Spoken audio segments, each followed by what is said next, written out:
안녕하세요 여러분, 난난누리입니다. 이번에 새로 시작하게 된 시리즈 대신 봐드립니다는 유명하고 위대하다고는 하는데 직접 보기는 살짝 모호한 그런 영화들을 대신 봐드리는 컨텐츠입니다. 대신 봐드리고 어디 가서 그 영화에 대해서 잘 안다고 아는 척 할 수 있도록 줄거리부터 해설, 평가, 여담들까지 영상 하나로 정리해드리겠습니다. 그럼 시작하겠습니다.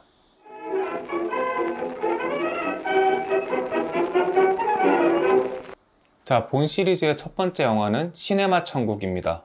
1988년 이탈리아에서 개봉한 주세페 토르나토레 감독의 영화죠. 한국에서 큰 인기를 끌어서 총 4차례나 재개봉했고 현대도 롯데시네마에서 상영 중입니다. 배우는 알프레도 역의 필립 느아레, 소년 토토의 역인 살바토레 카시오, 청년 토토 역인 마르코 레오나디, 그리고 중년의 토토 역인 자크 페렉 역이 주연을 맡았습니다. 주변을 보면 영화를 좋아한다고 하는 사람들이 많이 인생 작품으로 뽑는 작품인데요. 왜 그렇게 말하는지 함께 알아보겠습니다.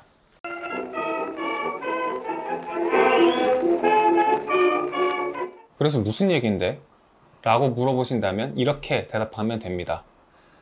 첫 번째 아는 척, 줄거리 요약입니다.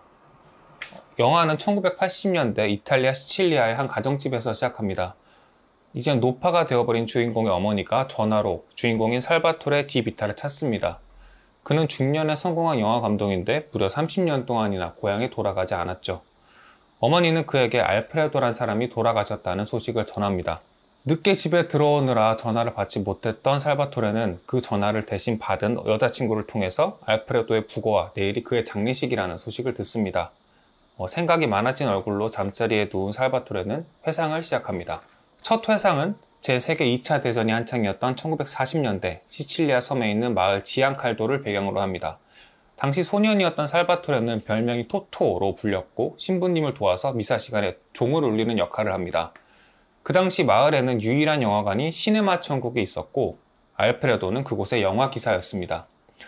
신부님은 그 영화에서 영화가 실제로 상영되기 전에 미리 영화를 보면서 검열을 했습니다. 신부님은 영화에서 키스씬이나 노출씬이 나올 때마다 토토가 미사 때 울렸었던 그 조그마한 종을 울리면 알프레도가 그 신호를 받아서 필름에 잘라낼 부분을 표시해두는 방식으로 영화의 검열을 진행했습니다. 토토는 그런 검열하는 과정을 몰래 지켜보죠. 토토는 시간이 나기만 하면 영화관에 달려갈 정도로 영화를 좋아했습니다. 알프레도가 있는 영사실에도 자주 드나들었는데 그에게 항상 쫓겨나곤 했죠. 잘라낸 키스신 필름을 다 가져도 되냐는 토토의 말에 알프레도는 영사실에 들어오지 않는 조건으로 필름을 모두 주겠다고 말합니다. 하지만 보관은 자기가 하겠다고 말을 하죠. 토토의 어머니는 당시 징집되어서 전쟁 때문에 소련으로 떠난 남편 없이 혼자 토토와 토토의 동생을 돌봐야 했습니다. 그래서 영화에 빠진 토토의 모습을 탐탁지 않게 여기죠. 어느 날 늦게까지 영화를 보고 오는 길에 토토는 그 모습을 어머니에게 걸려버립니다. 심지어 심부름 값으로 몰래 영화를 본 것을 들켜서 어머니에게 엄청 맞으면서 혼나죠. 이때 이것을 발견한 알프레도가 사실 자기가 무료로 들여보내줬고 마침 좌석에서 잃어버렸다는 돈을 주었다고 거짓말을 하면서 본인의 돈을 건네면서 토토를 감싸줍니다. 토토는 이런 알프레도와 친구가 되고 싶었습니다. 하지만 토토가 가져간 필름들을 몰래 모아둔 필름통이 있었는데 그걸 화로 가까이에 두어서 집에 불이 번질 뻔한 사고가 일어나죠. 심지어 필름통에는 토토의 부모님 사진도 들어있었습니다.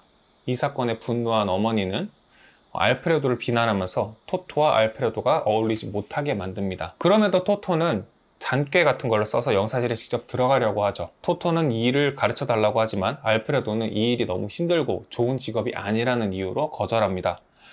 알프레도는 토토가 무척이나 똑똑하기 때문에 더 중요하고 큰 일을 할 것이라는 믿음을 가지고 있었죠. 하지만 초등학교 졸업 시험이 있었던 날 늦은 나이에 시험을 치러 온 알프레도는 시험이 영 어려웠는지 토토에게 답안지를 보여달라고 합니다. 토토는 그 대가로 영사기술을 가르쳐 달라고 하죠. 알프레도는 어쩔 수 없이 그러기로 하고 알프레도에게 영사기술을 배우면서 두 사람은 무척이나 친해집니다. 그러던 어느 날 밤 영화관에서는 입장하지 못한 관객들이 영화관 앞에서 엄청나게 불만을 쏟아내는 일이 일어납니다.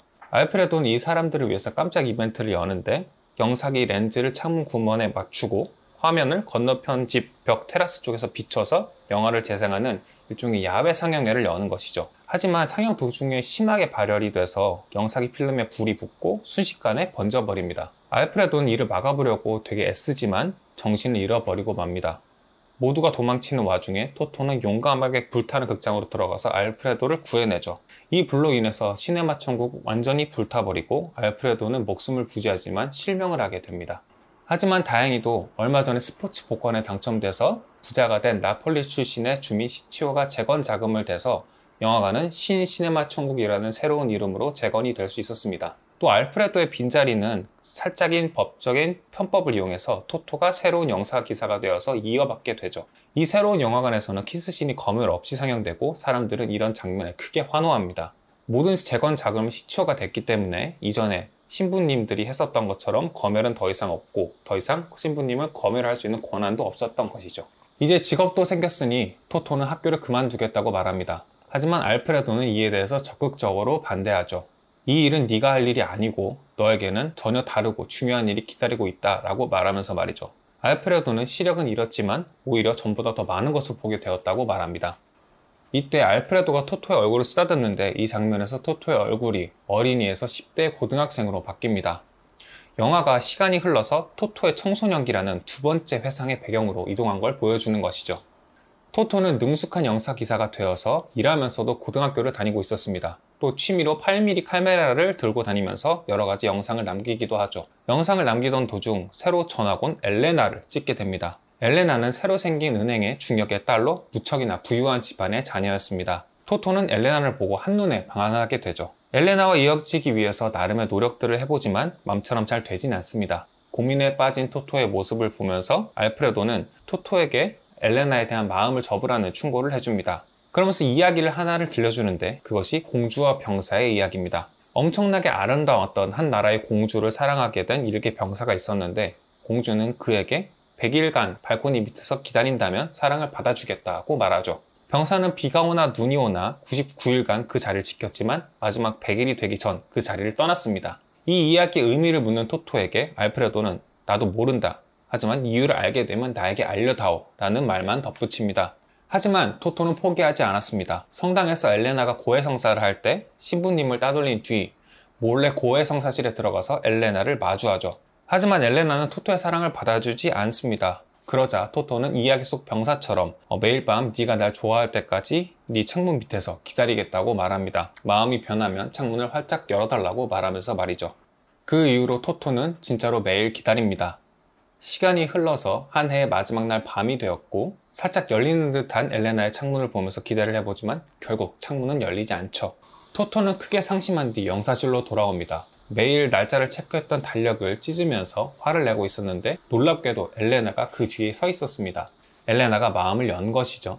그렇게 그 둘은 키스를 나누면서 연애를 시작하게 됩니다. 그렇게 한동안 꿈같은 연애를 하지만 결국 엘레나의 아버지에게 들키게 되고 설상가상으로 10월에는 엘레나가 대학 진학을 위해서 멀리 이사를 가야 할 상황에 놓입니다. 심지어 병무청의 착오로 토토의 아버지가 전사했음에도 불구하고 군대에 끌려가야 했습니다. 또 엘레나의 아버지가 멋대로 정략 결혼 상대도 정해버렸죠. 이러한 최악의 상황에서 그 둘은 토토의 입대 전날 극장에서 마지막으로 만나기로 하지만 엘레나는 결국 나타나지 않았습니다. 토토는 엘레나의 집을 찾아가 보았지만 무용지물이었죠. 그렇게 토토는 입대를 하게 됩니다. 원래는 열흘 기간 동안만 복무를 하기로 되어 있었는데 1년 동안을 제대하지 못했고 심지어 엘레나는 아버지의 정근으로 인해서 이사를 하게 됩니다. 1년 뒤 마을로 돌아온 토토는 모든 것을 잃게 됩니다. 이미 엘레나와는 연락이 끊겼고 영화관의 영화기사는 다른 사람으로 바뀌어 있었죠. 토토는 알프레도를 찾아갑니다. 알프레도는 시리에 빠진 토토에게 희망이 없는 이곳을 떠나서 로마로 가라고 말합니다. 로마에 가서 진짜로 중요한 너의 일을 찾으라고 말하면서 말이죠. 그렇게 떠나기로 결심한 토토를 보며 알프레도는 절대 돌아오지 말고 편지도 쓰지 말고 모든 것을 잃어버려라. 만일 못 참고 돌아오면 나는 죽을 때까지 너를 보지 않겠다 라고 말하죠. 그러면서 중요한 말을 하나 더 남깁니다. 무슨 일을 하든 자기의 일을 사랑하렴. 네가 어린 시절에 영화관을 사랑했듯이 라는 말이죠. 그렇게 영화는 다시 현재인 1980년대로 돌아옵니다. 토토는 30년 만에 고향에 돌아왔습니다. 토토는 알프레도의 장례식에 참석해서 알프레도가 그에게 남긴 것이 있다는 말을 듣습니다. 장례식에서 토토는 그리운 옛 고향 사람들을 다시금 보게 되죠. 마을 주민 중에서 옛날에 영화관의 주인이었던 시치오 씨도 다시 재회하고 이야기를 나누게 되죠. 그래서 그 대화 도중에 영화관 시네마 천국의 TV와 비디오에 밀려서 철거가 예정되어 있다는 말을 듣습니다. 토토는 철거 직전에 시네마 천국에 들어가서 사랑했던 극장 안에 이곳저곳을 둘러봅니다. 한때 생기가 넘쳤었던 영화관은 이제 아무런 생기도 없이 완전한 폐허가 되었습니다. 거미줄과 먼지로 뒤덮여 있었고 옛날의 생동감과 온기가 전혀 느껴지지 않죠. 그렇게 극장에 대한 마지막 인사를 나누고 폭발로 극장이 철거될 때도 자리를 지킵니다. 토토는 알프레도의 유품을 들고 로마로 돌아옵니다. 그 유품은 필름 한 통이었죠. 토토는 빈 상영관에서 혼자 필름을 돌려봅니다. 그 필름은 알고 보니 예전에 신부님에 의해서 검열이 되어 있었던 수많은 키스씬들과 노출씬이었습니다. 그것들을 다 이어붙인 거죠. 토토는 필름을 보면서 알프레도와 과거 추억에 대한 향수, 그리움을 느낍니다. 감동에 벅차올라서 눈물을 머금고 웃음을 짓죠.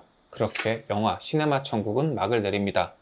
여기까지가 극장판이라고 불리는 국제용 축약판의 내용이고, 감독판은 추가된 내용들이 있습니다. 엔딩씬은 동일하지만 그 사이에 추가된 내용들이 있죠. 토토가 알프레도의 장례식에 참여한 뒤에 마을의 술집에서 술을 마시고 있었는데 창문 밖으로 엘레나와 똑같이 생긴 젊은 여자가 지나가는 것을 목격합니다.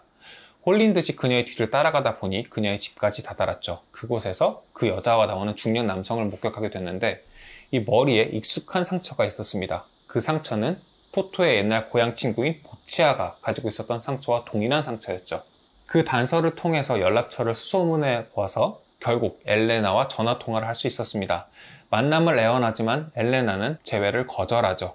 토토는 낙담한 채로 혼자 부둣가에 서 있었습니다. 그런데 그의 뒤로 차 한 대가 들어오죠. 그건 엘레나였습니다.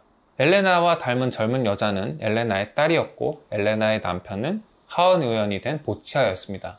예전에 아버지가 정해두었던 정혼자하고는 결혼하지 않았던 거죠. 엘레나는 토토에게 토토가 자신을 떠나버렸다고 말합니다. 그 말을 듣고 당황하는 토토에게 엘레나는 그 날의 진실을 밝히죠. 토토가 입대하기 전날 사실 부모님과 실랑이를 벌이느라 조금 늦긴 했지만 엘레나는 영화관으로 나타났었습니다.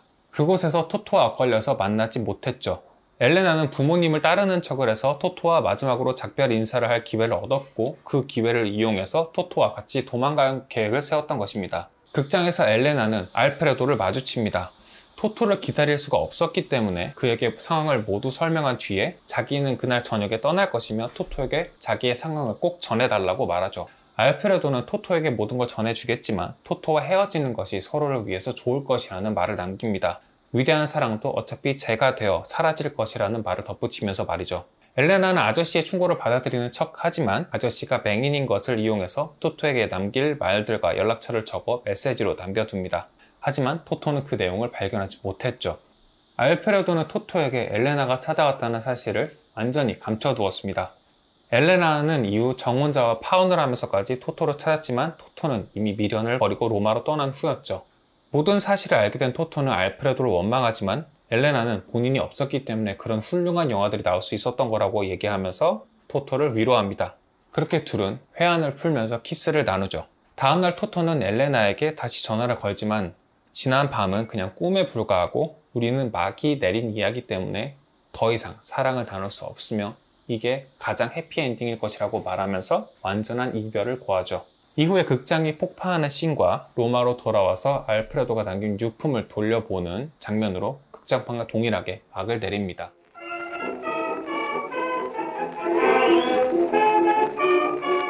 그래서 그게 무슨 의미인데? 라고 물어본다면 이렇게 대답하시면 됩니다. 두 번째 아는 척 작품 해설입니다. 영화에 대한 해설을 전달해 드리기 전에 먼저 이러한 해설들은 제 의견이 아니라 영화에 대한 여러 가지 에세이, 평론가 평론, 칼럼들을 기반으로 한다는 점을 미리 말씀드리겠습니다. 또 이런 내용이 완전히 정답이라기보다는 이런 의견들도 있으니까 아는 척할 때 써먹어야겠다 라는 정도로 봐주시면 될 것 같습니다. 영화 시네마 천국은 세 가지 키워드로 정리할 수 있습니다. 첫 번째, 이 영화는 창에 관한 영화입니다. 창, 그러니까 창문은 안에서 밖을 내다볼 수 있게 해주지만 안과 밖을 만나지 못하도록 막는 벽의 일부이기도 하죠. 보이긴 해도 보이는 것에 닿을 수 없게 만드는 구조물이라고 할 수 있습니다. 하지만 벽과는 다르게 창문은 열 수 있다는 선택지가 있죠. 차단이라는 벽의 역할을 포기한다면 밖으로 나갈 수 있는 길로 쓰일 수 있습니다. 영화는 반복적으로 창을 이용해서 이야기를 풀어나갑니다. 애초에 영화가 시작할 때도 창을 보여주면서 시작을 하죠. 창 밖에는 넓은 바다가 펼쳐져 있고 발코니에는 화분과 조그마한 새싹이 있습니다. 그리고 창 안에 방에는 모과가 담긴 접시가 있고 어머니가 계시죠. 처음에 이런 이미지는 뒤에 이어질 내용의 일종의 스포일러라고 할 수 있는데요. 화분에 심어진 조그마한 새싹은 토토를 의미합니다. 밖으로 펼쳐진 넓은 바다는 후에 토토가 떠나게 될 더 큰 세상인 로마이자 영화 그 자체 혹은 영화 감독의 성공을 의미하고요. 그리고 창문 안에서 은은한 향기를 풍기는 모가와 어머니는 고향인 시칠리아를 의미합니다. 또 시칠리아는 아버지와 같았던 알프레도와 너무나도 사랑했던 엘레나가 있는 곳이었죠. 화분이 놓여있는 발코니는 완전한 밖도 아니고 안도 아닙니다. 애매한 위치죠. 토토는 그 위치에서 좁은 화분과 같은 마을에 갇혀서 바다를 동경합니다. 이때 창문은 열려 있습니다. 이것은 토토가 그 창문을 열고 좁은 시칠리아를 떠나서 바다인 로마로 떠나게 될 것을 암시한다고 볼 수 있죠. 영화가 진행되면서 영화는 이야기를 풀어나가는 장치로 계속 창문을 사용합니다. 영사기사인 알프레도는 영사실의 아주 조그마한 창을 통해서만 영화를 볼 수 있습니다. 그리고 영화 스크린 역시 일종의 창이라고 볼 수 있죠.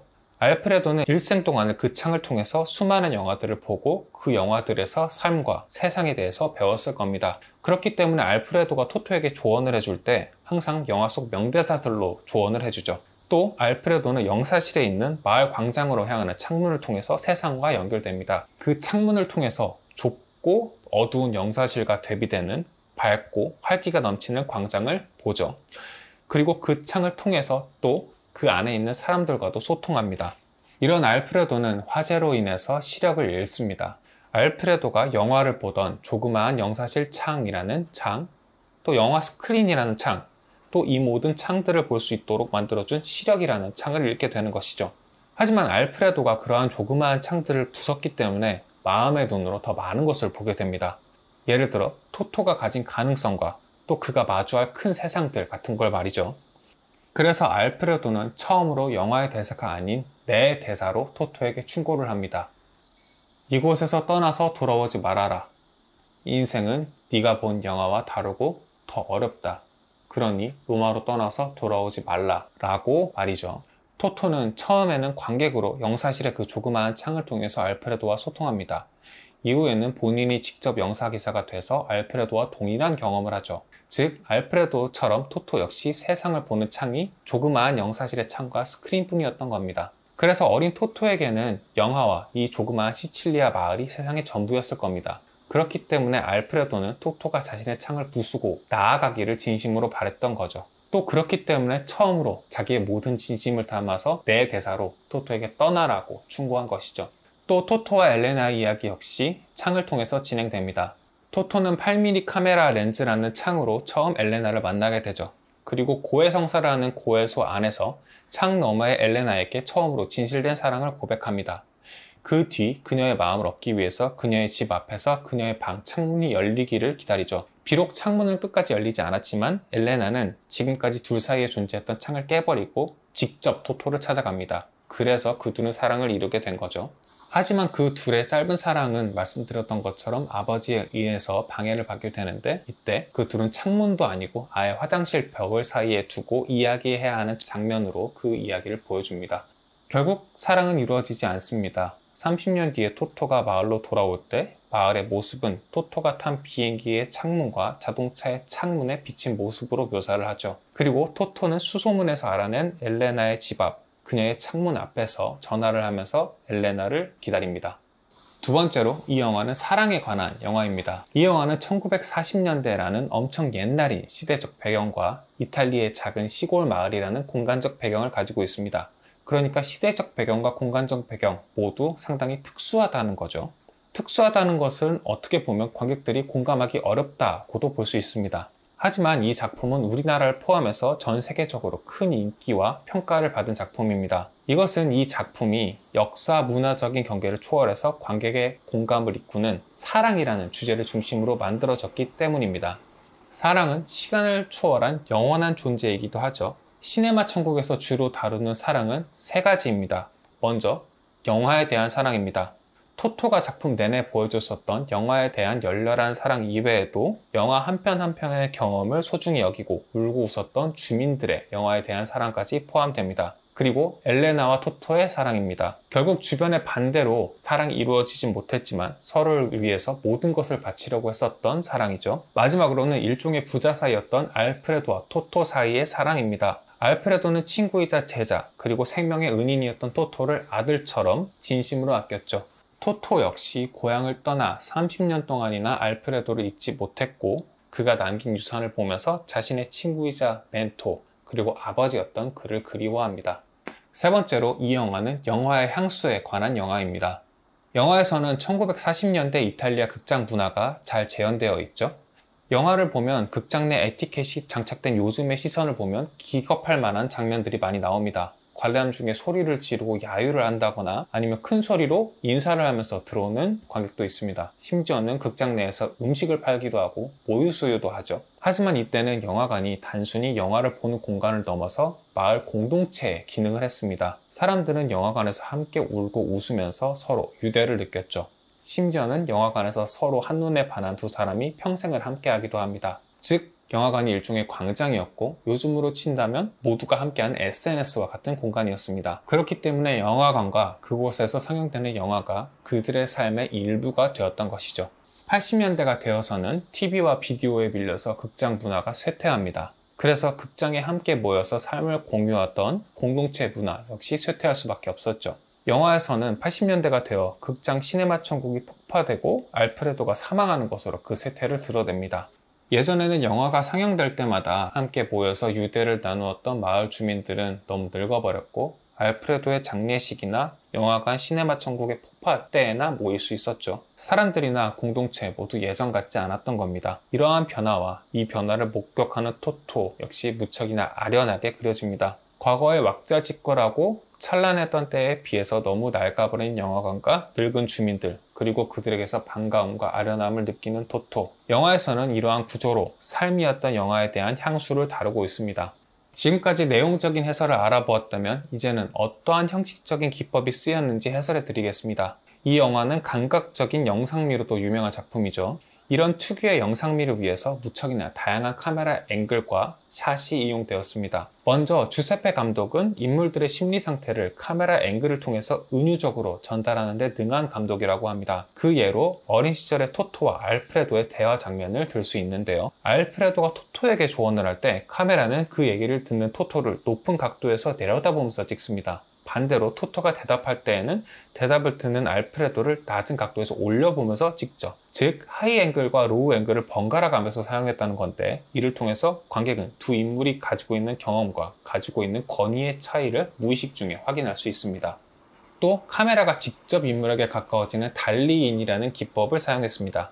이 기법은 관객들이 인물의 감정을 따라가면서 몰입하게 해주거나 중요한 대사를 강조할 때 사용됩니다.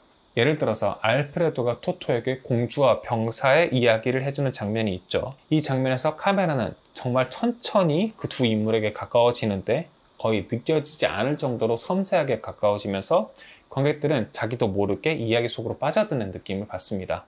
그리고 영상미적으로 따져보았을 때 이 영화는 특유의 낭만적이고 향수를 자극하는 분위기로 유명하죠. 이러한 분위기는 조명 연출 덕분이기도 합니다. 영화에서는 야외 촬영을 할 때 대부분의 장면이 자연광으로만 촬영이 되었습니다. 또 영사실 내부 장면 역시 어두운 분위기를 유지하기 위해서 불필요한 인공 조명 없이 촬영되었다고 합니다. 이런 자연광만을 이용하는 촬영이 특유의 향수를 자극하는 분위기를 만들어냈다고 합니다.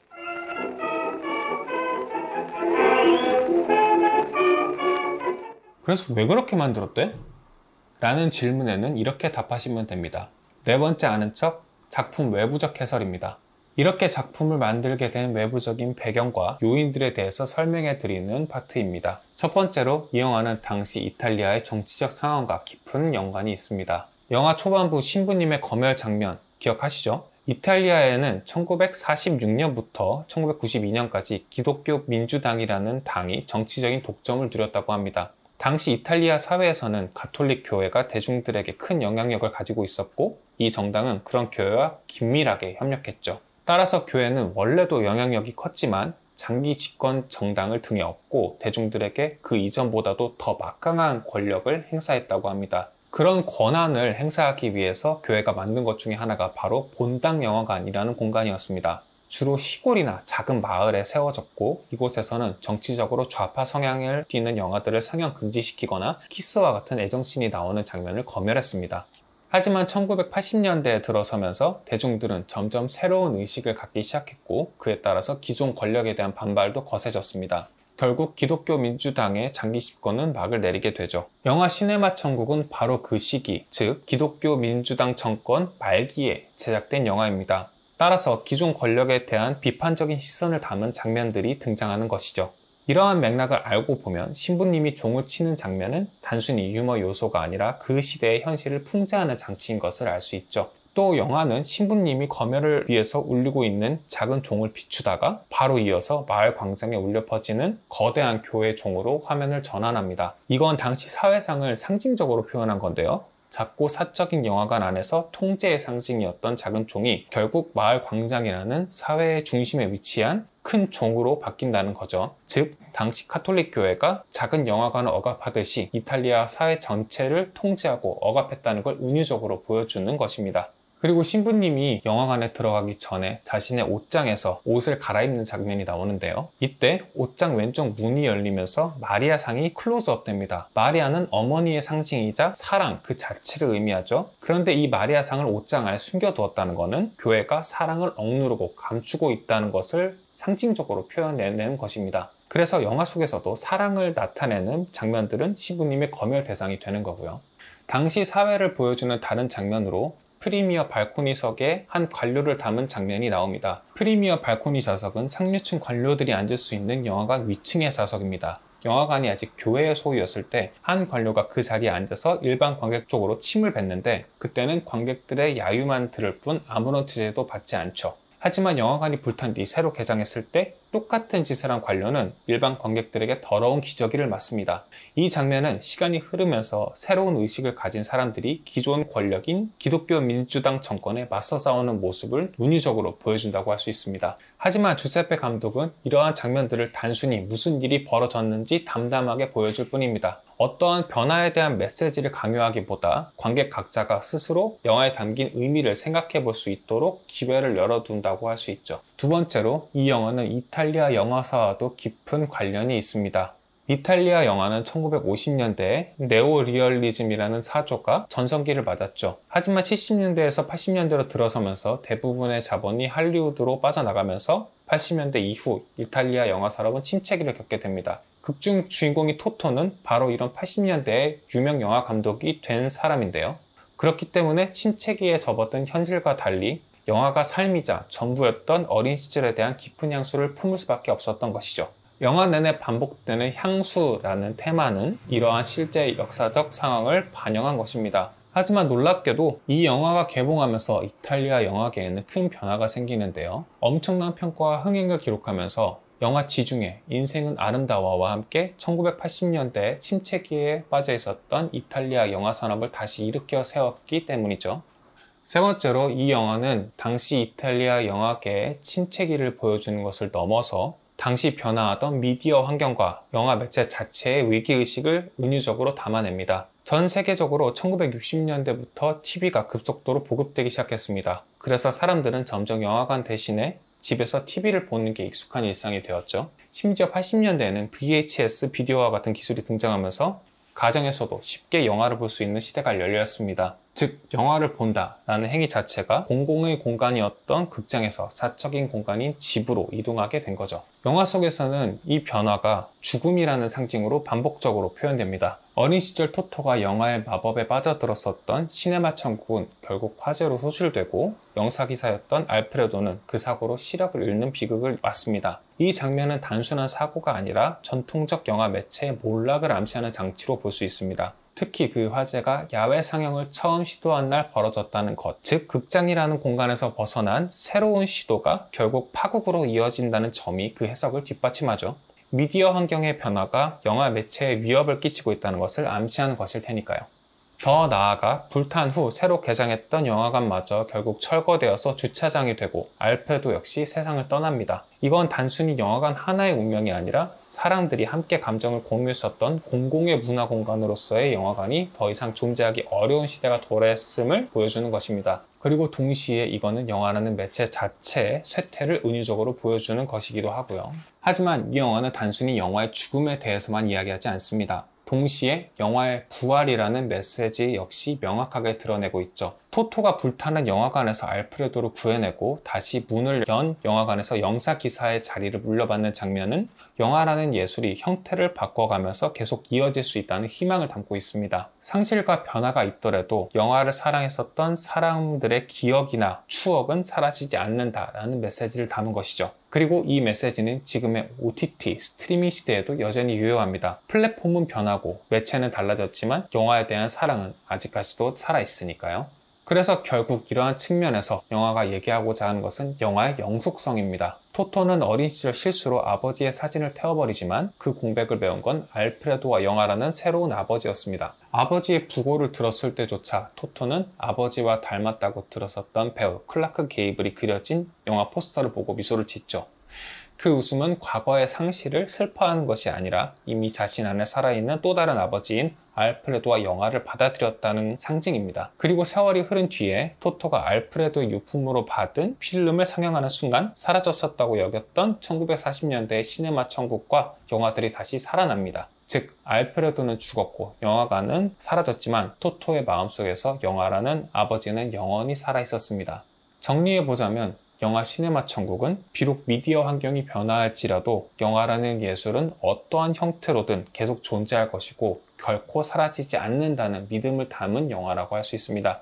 마지막으로 이 영화는 주세페 토르나토레 감독의 실제 경험과 깊은 관련이 있는 영화입니다. 주세페 감독은 실제로 1970년대 영사기사로 근무했던 경력을 가지고 있죠. 또 키스신이 잘려나가는 장면들은 감독의 친구가 실제로 겪은 일을 기반으로 만든 장면이라고 합니다. 따라서 이런 개인적인 경험들을 기반으로 토토와 알프레도의 이야기를 풀어나간 거라고 할 수 있겠죠. 또 어떤 인터뷰에서 감독은 영화를 만든 목적에 대해서 밝히기도 했는데 구식 영화관이 문을 닫는 이야기를 영화화하고 싶다는 생각이 들어서 영화로 만들었다 라고 말했습니다. 영화 내에서 실제로 감독님의 모습을 볼 수 있는데요. 그 마지막 장면에서 토토가 잘려나간 장면들을 볼 때 그 키스신을 틀어주는 영사기사가 실제 감독님이라고 합니다.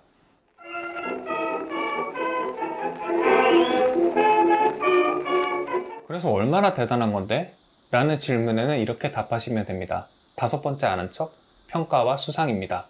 시네마 천국은 앞서 말씀드렸던 것처럼 이탈리아를 대표하는 걸작으로 평가받는 작품입니다. 1989년 칸 영화제에서 심사위원 대상을 받았고 골든 글로브 상에서는 최고의 외국어 영화상을 받았습니다. 또 1990년에는 아카데미상에서 외국어 영화상을 받았죠. 91년에는 바프타에서 외국어 영화상, 알프레도 역의 필름 누아레가 나무주연상, 어린 토토 역의 살바토레 카시오가 나무조연상, 각본상, 음악상을 싹쓸이했습니다.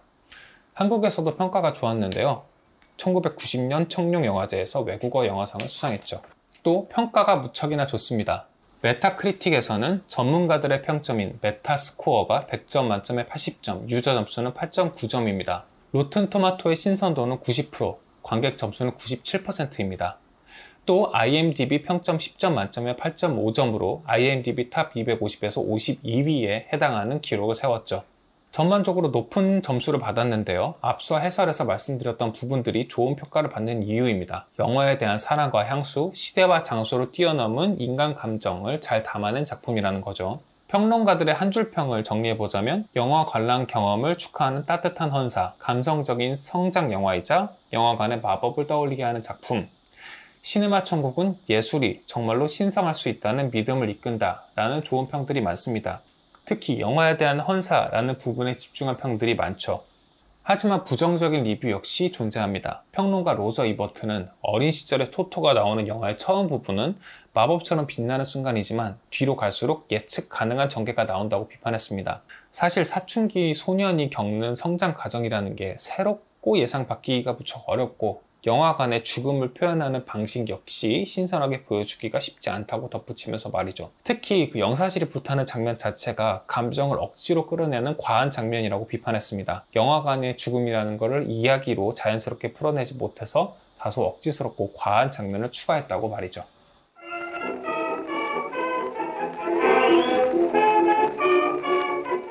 또 뭐 아는 거 있어? 라는 질문에는 이렇게 대답하면 됩니다.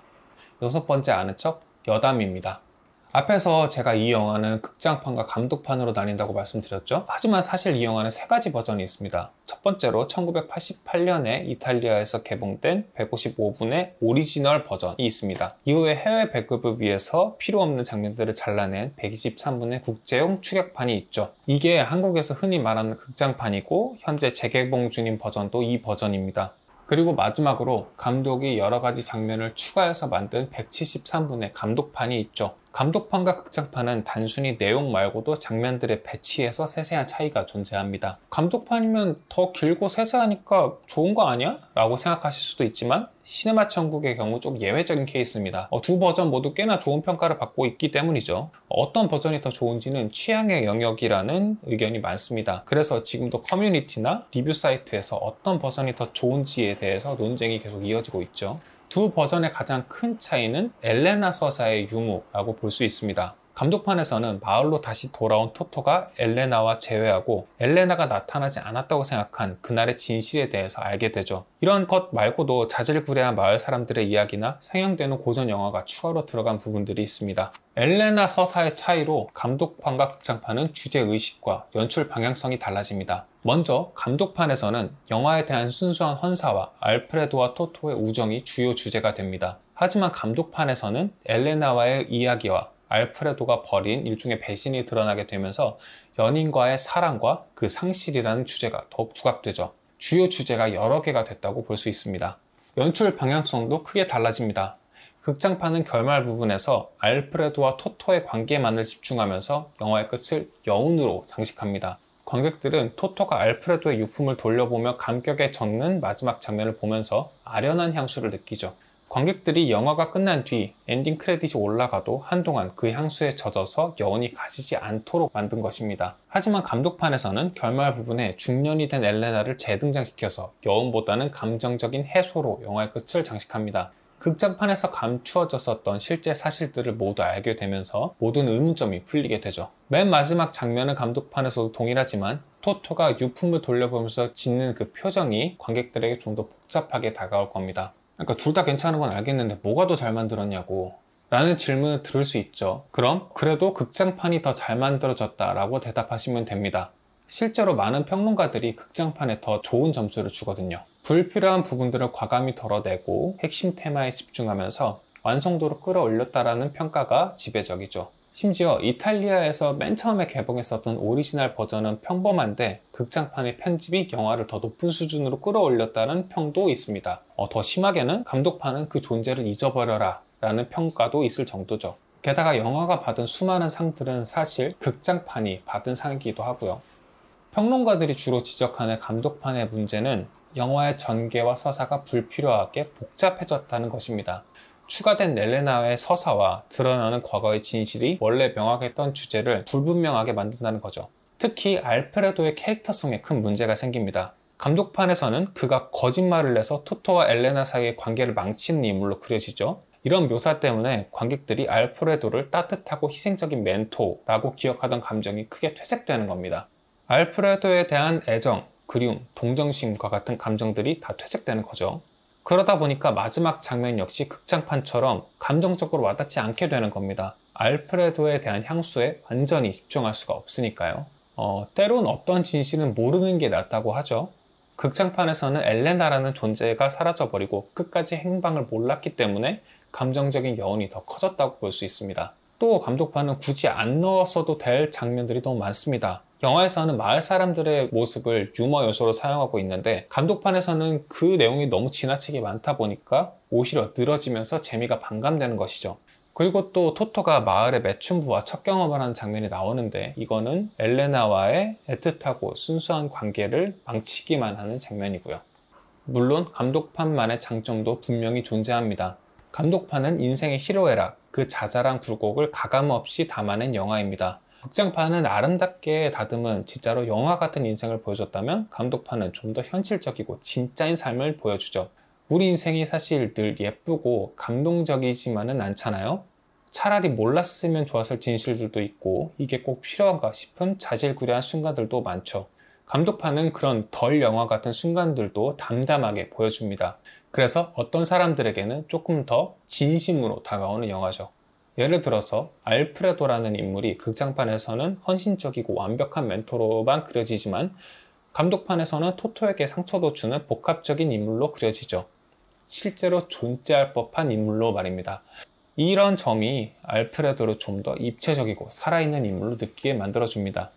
그리고 또 하나, 감독판에서는 토토의 상실을 잘 짚어냅니다. 이거는 극장판에서는 거의 희석된 주제죠. 토토는 시칠리아를 떠나서 로마에서 감독으로 성공하지만 사랑만큼 실패했습니다. 토토의 어머니는 토토에게 네가 만난 수많은 여자들 중에 진심으로 너를 아끼는 사람은 없는 것 같다 라고 말합니다. 토토 자신도 고백하죠. 무려 30년 동안이나 한 번도 엘레나를 잊어본 적이 없다고 말이죠. 그는 사랑에 있어서는 한 번도 행복하지 않았습니다. 극장판에서는 이런 장면들이 잘려나갔기 때문에 토토가 현재 겪는 상실감이 잘 드러나지 않습니다. 알프레도는 토토가 본인의 삶을 반복하지 않길 바랐기 때문에 거짓말까지 하면서 그를 떠나보냈습니다. 하지만 그렇게 성공한 삶이 마냥 행복하진 않았을 겁니다. 감독판에서는 이런 상실을 짚어내면서 어떤 것이 진실로 행복한 삶인가, 삶의 가치를 무엇으로 두어야 하는가에 대한 의문들을 던지고 있다고 할 수 있습니다. 추가적으로 아는 척할 수 있는 내용에 대해서 말씀드리겠습니다. 영화의 배경인 시칠리아의 마을 잔카르도는 실제로는 존재하지 않는 마을입니다. 실제 촬영지는 시칠리아에 있는 팔라조 아드리아노라는 마을이고요. 또 영화에서 그려지는 마을의 모습 중에서 영화관 시네마 천국만 세트이고 나머지는 실제로 있었던 건축물이라고 하고요. 게다가 어린 시절에 토토 역을 맡은 살바토레 카시오의 실제 고향이 이 마을입니다. 현재는 이곳에서 숙박시설과 식사를 제공하는 가게인 로스카르 데이 사포리라는 가게를 운영하고 있다고 하네요. 이 배우는 한 인터뷰에서 알프레도 역을 맡은 배우인 필립 느와레가 프랑스인이었기 때문에 사실 많은 대화는 나누지 못했다고 얘기한 적이 있습니다. 그리고 영화관 시네마 천국에서 상영되는 수많은 영화들은 실제로 그 당시에 개봉했었던 유명 고전 명작들입니다. 스크린에 직접적으로 등장하는 작품만 약 30편 정도이고 포스터나 극장 간판까지 포함하면 50편 이상이 나오죠. 아는 척하시라고 목록을 몇 개 불러드리면 지하세계, 카사블랑카, 역마차, 모던타임즈, 시티라이트, 율리시스, 안나, 푸른 천사 등이 있습니다.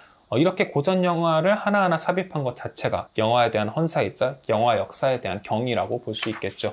마지막으로 영화 음악을 빼놓을 수 없는데요. 이 영화를 명작으로 만든 요소 중에 하나가 바로 음악입니다. 영화 음악의 거장인 엘리오 모리꼬네가 음악 감독과 메인 작곡을 맡았고 그의 아들 안드레아 모리꼬네도 함께 작곡에 참여했습니다. 많은 곡들 중에서 가장 유명한 곡은 러브샘입니다. 영화 내내 계속 반복해서 등장하는 이 곡은 잔잔하고 애틋한 영화의 분위기와 무척이나 잘 맞습니다. 이 노래를 듣기만 해도 영화 속 시칠리아의 작은 마을과 영화관이 떠오르고 향수가 느껴진다는 사람들이 많죠.